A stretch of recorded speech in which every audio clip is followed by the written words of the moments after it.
যারা গৃহিণী আছেন তারা তো সারাদিন অনেক কাজ করেন, রান্নার কাজ, ঘর মোছা, ঘর ঝাড়ু দেওয়া, কাপড় কাচা, বাচ্চাকে স্কুলে নিয়ে যাওয়া নিয়ে আসা, এত কাজের পরেও আবার কি যোগব্যায়াম করার প্রয়োজন আছে? হ্যাঁ, তাদেরও যোগব্যায়াম করার প্রয়োজন আছে 10টি কারণে। সেই 10টি কারণ জানতে পুরো ভিডিও শেষ পর্যন্ত দেখতে থাকুন। আসসালামু আলাইকুম, আমি doctor Mohammad Shah Alam, orthopedics specialist and yoga instructor, founder of yoga with doctor. গৃহিণীরা অনেক কাজ করার পরেও যোগব্যায়াম কেন করবেন? কারণ তারা 10টি বিশেষ উপকার পাবেন। সেই 10টি উপকারের মধ্যে 1 নম্বর হচ্ছে যে হাঁটুর ব্যথা, পিঠের ব্যথা। আমরা জানি যে মেয়েদের প্রায়শই এই হাঁটুর ব্যথা এবং পিঠের ব্যথায় ভোগেন। আমাদের কাছে যারা রোগী হিসেবে আসেন, বিশেষ করে আমার চেম্বারে, তারা ব্যাক পেইনের যারা রোগী, তারা বেশিরভাগই কিন্তু আমি দেখেছি যে মেয়ে। সুতরাং এই ব্যাক পেইন থেকে বাঁচার জন্য আপনার শুধু ঘরোয়া কাজগুলো করলেই হবে না, অবশ্যই আপনাকে যোগ ব্যায়াম করতে হবে। দ্বিতীয় হচ্ছে মেনস্ট্রুয়াল পেইন, মাসিকের সময় যে ব্যথা, এই ব্যথাটাকেও তো ভালো করতে হবে। কারণ মাসিকের সময় যে ব্যথাগুলো হয়, এই ব্যথাগুলো ভালো করার জন্য কিন্তু যোগ ব্যায়াম করতে হবে, ঘরোয়া কাজ করলে শুধু হবে না। এবং এই মাসিকের সময় ব্যথা হলে যে যোগ ব্যায়ামগুলো করতে হবে, সেই যোগ ব্যায়ামগুলো কিন্তু আমাদের আগের ভিডিওতে দেখানো আছে, আগের এই সিরিজের আগের ভিডিওতে।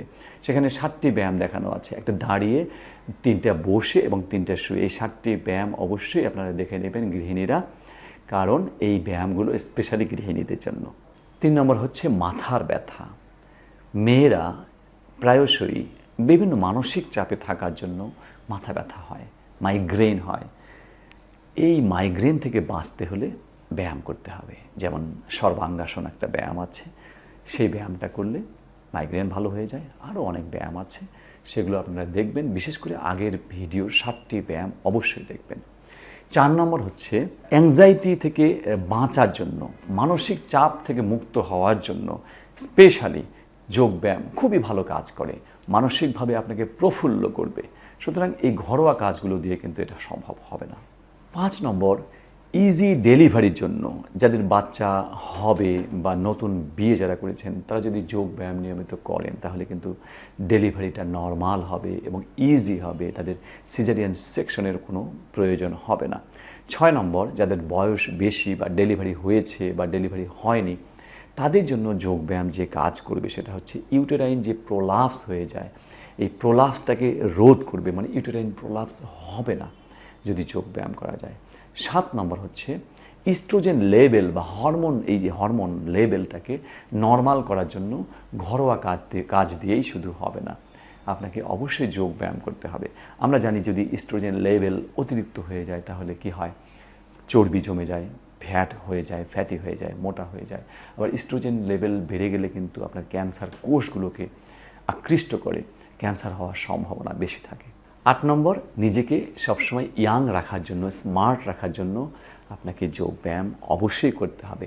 9 নম্বর, মেয়েদের বিশেষ করে থাইরয়েড হরমোনের প্রবলেমটা বেশি হয়, এই থাইরয়েড হরমোনকে নরমাল করার জন্য, প্রপার থাইরয়েড হরমোন সিক্রেশনের জন্য যোগ ব্যায়াম করতে হবে।